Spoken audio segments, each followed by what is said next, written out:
Just how far progressed are these talks with airport operators to get this sort of quarantine facility up and running? Well, thanks, Ashley. Look, it's still quite early days for these discussions, but it's important that these discussions are going on. We know that there's a lot of pressure on the hotel quarantine system, and that's adding to the pressure to try and get all of those Australians home that want to get home. So we know that as a nation, we need to be looking at as many options as we can to try and get those Australians home. Airports do provide quite a flexible alternative for governments, but they're not ready to go. What they do provide is the option of being able to fly in an aircraft, and then you're not going to have the movement of those passengers through the city onto buses and those sorts of things. So it's a way of reducing perhaps those travel times and the risks that go with that. So airports are certainly able and willing to assist the government with this, but really this needs to be a government-led solution. Yeah, so when you look at how that would work in terms of what the government's responsible for, what airport providers are responsible for, how do you see that actually working in terms of the setup? Would the airport build the facility and then charge the government? Would the government do the construction? I assume it would be health authorities in charge of actually operating any facility like this because, I mean, clearly airport operators don't have the experience in the health and quarantine issues to that level that would be necessary. Well, that's right. Airport operators are really infrastructure providers, and they're here to facilitate and enable the flow of passengers in a normal airport terminal, but also in terms of the hotel quarantine system and the quarantine system. What they're doing is facilitating space for health authorities to make sure that people are getting tested and that they're moving to where they need to go through the system. So really what we would see is that airports are really here to assist the government if this is what they would want to do.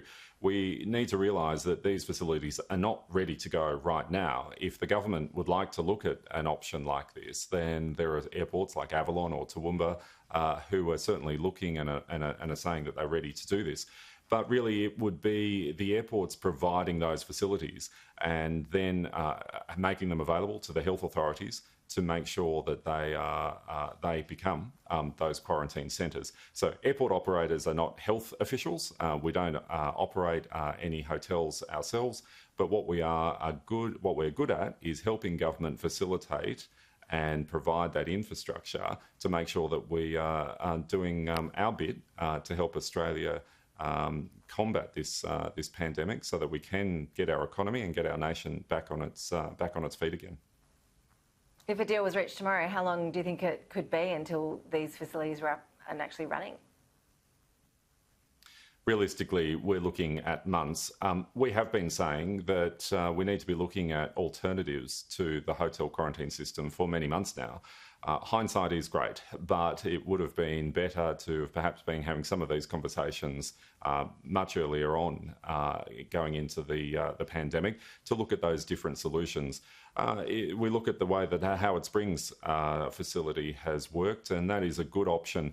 You might need to look at perhaps 2 tiers of quarantine system as well, that if people are from a higher risk country or concerned that they've got higher risk of having COVID, then they may be in a more secure facility than perhaps people from safer countries. So really what we are urging the government to do is look at those options, because once we have the rollout of the vaccine, once we have a secure and safe hotel quarantine system and other quarantine measures, then that means we can start looking to reopening those borders.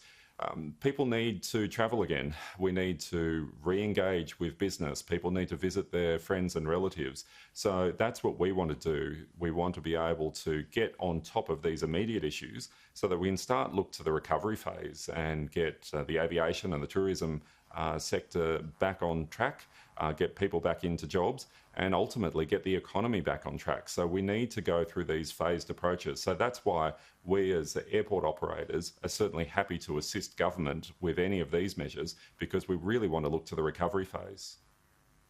Are there any sites that you've looked at closely aside from Avalon and Melbourne around the country?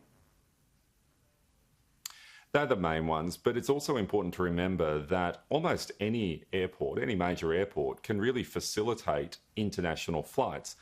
but the government services are required to be there in order to process people through and allow them to enter the country. So there are still those normal visa type checking processes that need to be gone through when anybody arrives. So realistically, there's about 13 airports in Australia that are enabled and ready to operate international services.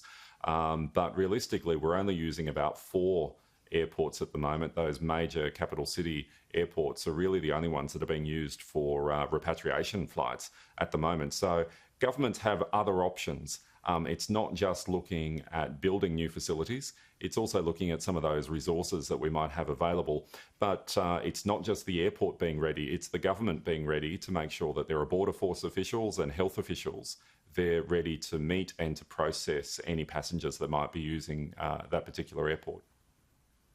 James, you mentioned the vaccination rollout. Are airport and airline staff being included in the first wave of the vaccine rollout? Will airport staff actually need to have the vaccine to work? Is there any sort of no jab, no job policy at play? It's really welcome to see that the government has recognised frontline airport and aviation workers in the rollout 1A. So that's really great news. And that's really encouraging because we know that they are coming into contact with people who are coming back into the country, and that is really where COVID is entering the country at the moment, is via repatriation flights. So passengers who may already have COVID are coming through airport terminals. So the people who are working amongst the health officials and those Border Force workers, important that they are recognised as being part of that. So often the airport staff can be forgotten as part of the aviation food chain as we travel through. So it's important that aviation workers have been recognised, and we really support that and thank the government for doing that.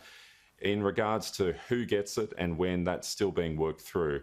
The important thing is that we have been recognised, and we know that those frontline airport workers will recognise that they are being exposed. They've got high exposure to a number of passengers, and they're likely to be first on that list.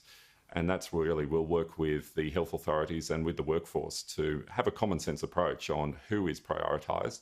There are many people who work at airports who won't necessarily be exposed to passengers. They'll either be working on the airfield or they might be working in an office, important functions, but not necessarily coming into close contact with passengers. So we'll work with the health authorities on who should be prioritised first, even amongst the aviation workers. James, just finally, we saw a real clampdown on flight crew rules and restrictions in terms of their own quarantine rules as well around the time of the Sydney's Northern Beaches outbreak. How hard would it be for an outbreak to stem from an aviation or airport worker at this stage? Are you convinced that all of those loopholes have now been well and truly closed? We've got lots of mechanisms in place. There's regular testing of aviation workers, and we've got things like the extra PPE. We've got the flexi screens. There's distancing. There's different lanes even within a terminal of where different passengers might go to try and separate the streams. So we've got lots of measures, and they're being refined constantly.